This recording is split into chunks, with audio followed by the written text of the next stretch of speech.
یہ جتنی بھی توہمات ہیں، مثلاً آپ دیکھیں ہمارے ہاں یہ کہتے ہیں کہ دائیں آنکھ پھڑ کے تو مصیبت آتی ہے، نعوذ باللہ، ہتھیلی میں خارش ہو تو پیسے ملتے ہیں، رات کو جھاڑو دیں تو رزق چلا جاتا ہے، منڈیر پہ کوا بولے تو مہمان آ جاتا ہے، جوتے پہ جوتا ہے سفر ہوتا ہے، اور 1001 مثالیں آپ ڈھونڈ سکتے ہیں کہ جو توہمات ہمارے ہاں پائے جاتے ہیں، اور اس سے خود بخود نتیجے نکال لیتے. اگر کوئی پوچھے یہ جو تم کہہ رہے ہو کہ ہاتھ پہ ہتھیلی پہ خارش سے ایسا ہوتا ہے، پیسہ ملتا ہے، تو کیا غریبوں کے ہاتھ پہ کبھی خارش نہیں ہوئی ہوگی؟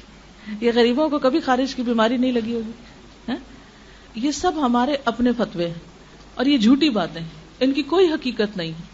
یاد رکھیں مومن کا عقیدہ کیا ہے کہ نفع اور نقصان صرف اللہ کے ہاتھ میں ہے. سورۃ التوبہ آیت نمبر 51 میں اللہ تعالیٰ فرماتے ہیں قُل لَن يُصِيبَنَا إِلَّا مَا كَتَبَ اللَّهُ لَنَا هُوَ مَوْلَانَا وَعَلَى اللَّهِ فَلْيَتَوَكَّلِ الْمُؤْمِنُونَ. آپ کہہ دیجئے ہمیں ہرگز کوئی برائی یا بھلائی نہیں پہنچتی مگر وہ جو اللہ نے ہمارے لیے لکھ دی. اللہ ہی ہمارا مولا ہے اور اہل ایمان کو اسی پہ بھروسہ کرنا چاہیے.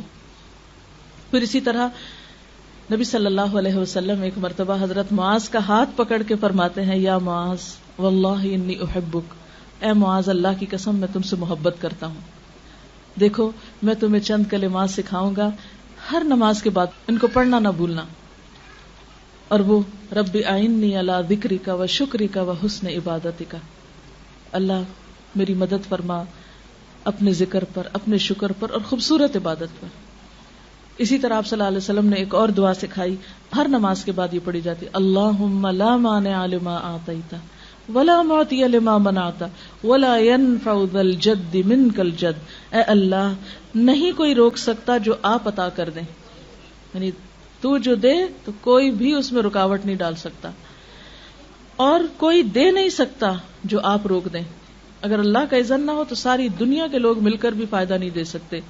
جیسا کہ ایک اور حدیث میں آتا ہے کہ آپ صلی اللہ علیہ وسلم نے فرمایا کہ تم یقین رکھو کہ اگر سارے لوگ مل جائیں اور تمہیں کچھ فائدہ دینا چاہے تو جب تک اللہ کا اذن ہو نہیں دے سکتے، اور سارے مل کے کوئی نقصان دینا چاہے تو نہیں دے سکتے جب تک اللہ کا اذن نہ ہو. اور نہیں فائدہ دے سکتی کسی دولت مند کو آپ کے عذاب کے مقابلے میں دولت، یعنی قیامت کے دن انسان کی دولت اس کو عذاب سے نہیں بچا سکے گی. اور آخری بات یہ کہ یہ جو ہم طوطا فال لیتے ہیں یا چوری کے لیے فال نکلواتے ہیں، اس میں بھی بہت احتیاط کی ضرورت ہے.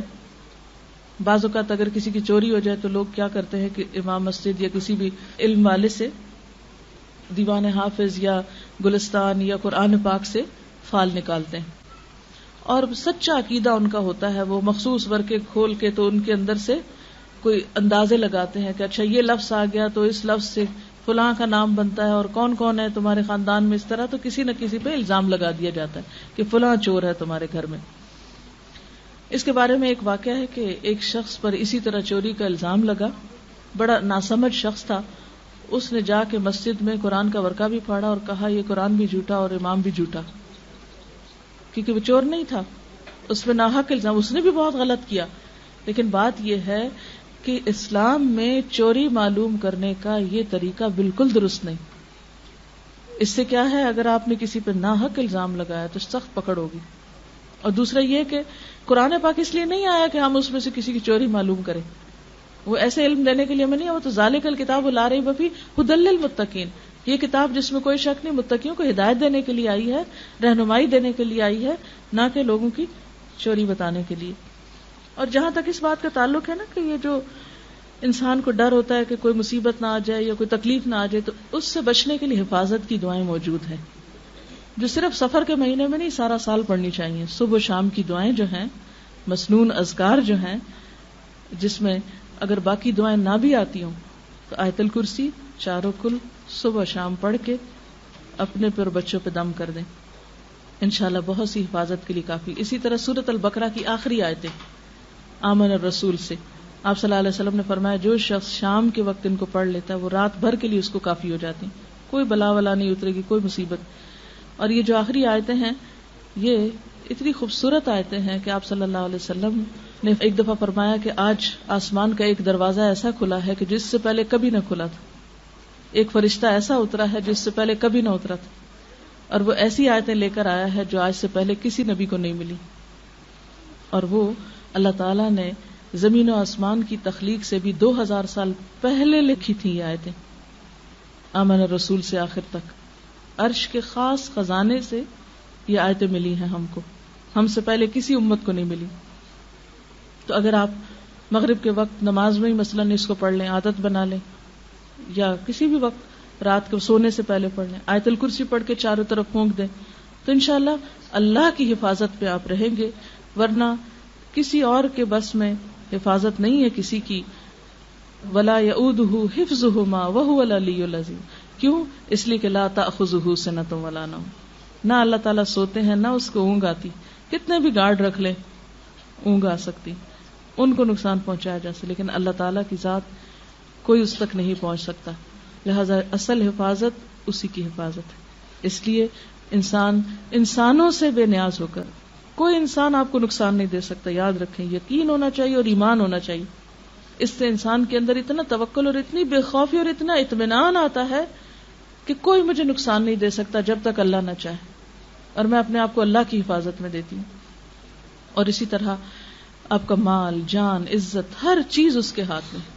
نبی صلی اللہ علیہ وسلم کا طریقہ کیا تھا؟ جب کوئی خوف ہوتا، جب کوئی پریشانی ہوتی، جب کوئی تکلیف ہوتی، فوراً اللہ کی طرف رجوع کرتے.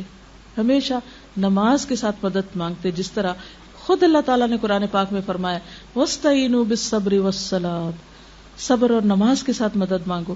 تو جو طریقہ قرآن میں بتایا گیا، جو نبی صلی اللہ علیہ وسلم کی سنت ہے، اس کو چھوڑ کر مچھلیوں کو آٹے کی گولیاں کھلانے سے کوئی حفاظت نہیں ہوگی اور کوئی بلائیں نہیں ٹلیں گی، اور نہ چنے کی گھنگنیاں کھانے سے کوئی مصیبت ٹل سکتی ہے.